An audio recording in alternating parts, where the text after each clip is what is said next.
Hello everyone. Episode की शुरुआत में हमें दिखाया जाता है कि टीचर बहुत बार पूछने पर भी यूनाई कुछ रिप्लाई नहीं दे रही थी। तो टीचर बोलते हैं कि तुम एक काम करो, तुम अपने साथ कल पापा को लेके आ जाओ स्कूल। अब यूनाई ये बात नायलों को बोलने ही जा रही थी, तब कार आ जाता है तो वो चला जाता है। अब यूनाई एक लेटर अपनी मॉम के पास लिख के वो मेल बॉक्स में डालती है। तो उसे ये दोनों पीछे से देख रहे थे और लेटर लेने की कोशिश करते हैं, पर यहाँ एक अजीब सा चीज़ होता है। जब वो ज़बरदस्ती वो मेल बॉक्स ओपन करते हैं, वहाँ कुछ भी नहीं था। अब ये दोनों अंदर जाते हैं और जीसो एक सीक्रेट कैमरा फिट कर रही थी और शिनो दरवाजे के पास खड़ी थी। तब अचानक से योल आ जाता है, तो जीसो घबराते हुए देख के उसको मुट्ठी खोलने के लिए बोलता है। तो वो अपनी मुट्ठी खोल के देखती है कि वहाँ एक मैजिकल इंस्ट्रूमेंट था। अब योल वार्निंग देता है कि बिना कुछ बताए मेरे सामान को टच मत करो तुम। और यहाँ हमें दिखाया जाता है कि वो कैमरा वो वहीं छोड़ के आई थी रिकॉर्डिंग ऑन करके, और किसी की परमिशन के बगैर ये रिकॉर्डिंग करना इलीगल था कोरिया में। अब नाल्डो क्लास के टाइम में भी कुछ मैजिक ट्रिक्स करके एक हाथ से दूसरे हाथ पेन मूव कर रहा था, और ये सब टीचर नोटिस कर लेती है और उस मॉम को बता देते हैं। अब नाल्डो की रूम से कुछ मैजिक का सामान, कार्ड और बहुत कुछ मिलता है उसकी मम्मी को। अब यूनाई की पापा घर आ गए थे और सब मिलके खाना खाते हैं, और अभी तक उनका सर पर बहुत सारे कर्जे भी था। अब यूनी स्कूल जाने के लिए बोलती है तो हाँ भी करते हैं। सोने से पहले यूनाई घर के रेंट, इलेक्ट्रिक और वाटर बिल सब एक एनवलप में भर के रखती है। अब सुबह उसके पापा बिना कुछ बोले उनको चले गए थे और वो पैसे भी लेके चले गए थे अपने साथ। अब दूसरे दिन टीचर सेम चीज पूछते हैं तो यूनाई पापा की क्यों नहीं आए थे, तो यूनाई बोलती है कि हमारे बीच एक डील हुआ था, असाइनमेंट के बदले पैसा लेना, क्योंकि यूनाई के पास अब कुछ भी वे नहीं था बचने के लिए। अब घर आके देखती है कि यू ड्राइंग बनाई थी पापा और उसकी। अब यूनी की पापा कॉल करके सॉरी बोलते हैं क्योंकि वो बिना बताए पैसे लेके चले गए थे। तो उसे ये भी बोलते हैं कि तुम अडल्ट हो चुकी हो और समझ सकती हो मेरी हालत को। तो उन्हें बोलती है कि मैं तो अडल्ट हो चुकी हूँ, पर इतनी भी उम्र नहीं है मेरी कि मैं मेरी साथ साथ मेरी बहन की भी रिस्पॉन्सिबिलिटी ले पाऊंगी। उसे आप साथ क्यों नहीं लेके चले गए थे।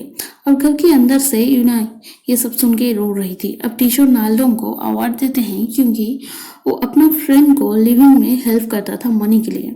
सब चीज को दूसरे बच्चे दूसरे एंगल से देख रहे थे। वो समझ रहे थे कि वो पोर है, इसीलिए वो हेल्प कर रहा था। अब असेंबली खत्म होता है और असेंबली खत्म होने के बाद यहाँ नाल्डो बोलता है कि तुम्हें मुझे गाली देना चाहिए या मारना चाहिए, मेरा पैसे देने का ये सब मकसद नहीं था। अब इन्हें बोलती है कि नहीं, ये सब में मैं भी इन्वॉल्व थी ना, और मेरी बच्चे की पकड़ भी नहीं हुई है ये सब।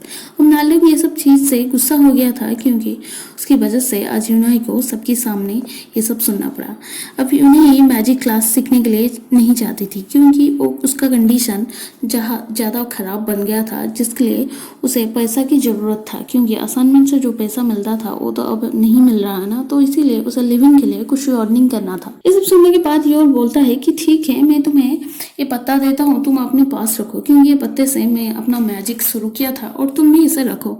अब यूनी देखती है कि योल के शर्ट में कुछ ब्लड स्टेन, तो योल को पूछने पर ये सब चीज को अवॉइड करके चला जाता है। अब नाल्डो सुनता है कि उसकी मम्मी की वजह से ही यूनाई को आज असेंबली में ये सब सुनना पड़ी थी। तो वो मैजिक के सामान उसकी मम्मी के पास थी तो पैक करके रखी थी फेंकने के लिए। और पढ़ाई के अलावा नाल्डो किसी भी चीज़ में इन्वॉल्व हो उसकी मम्मी नहीं चाहते थे।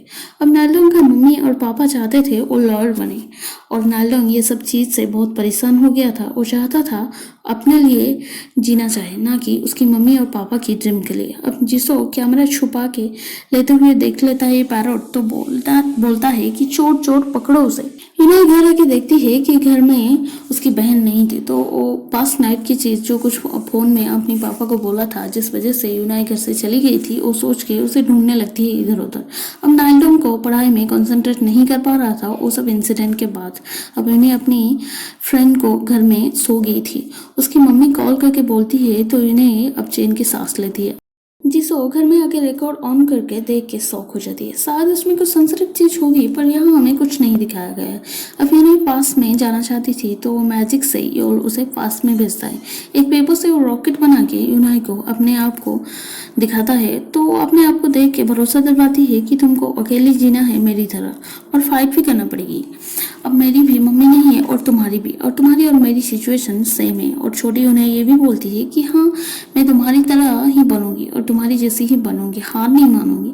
और ये सब के बाद अपनी उन्हें योल को थैंक यू बोलती है, क्योंकि मैजिक की वजह से ही उसकी पास मोमेंट से मिल पाई है, और वो खुशी जो मिली थी वो मैजिक की वजह से ही उसे मिली थी। और अभी पूछती है कि कौन हो तुम। अब दूसरे दिन पुलिस योल को फोटो दिखा के अब सबको वो इंक्वायरी कर रहा था, और यहीं पर इन्हीं बॉल से मैजिक ट्रिक्स कर रही थी। तो पुलिस उसे भी सेम फोटो दिखा के पूछता है तो डर जाती है और बॉल नीचे गिर जाता है और यहाँ स्कूल में आ जाती है। अब स्कूल में जिसो आके दोनों को रिकॉर्डिंग देती है, और रिकॉर्डिंग में एक मास्क वाला आदमी को योल बहुत मार रहा था, और चाकू से भी उसे, मतलब चाकू उसकी गर्दन में भी रख के बोलता है कि मैं एक रियल मैजिशियन हूँ। और यहीं पर एपिसोड खत्म हो जाता है। नेक्स्ट एपिसोड देखने के लिए चैनल को सब्सक्राइब करें और लाइक और कमेंट करें। Thank you.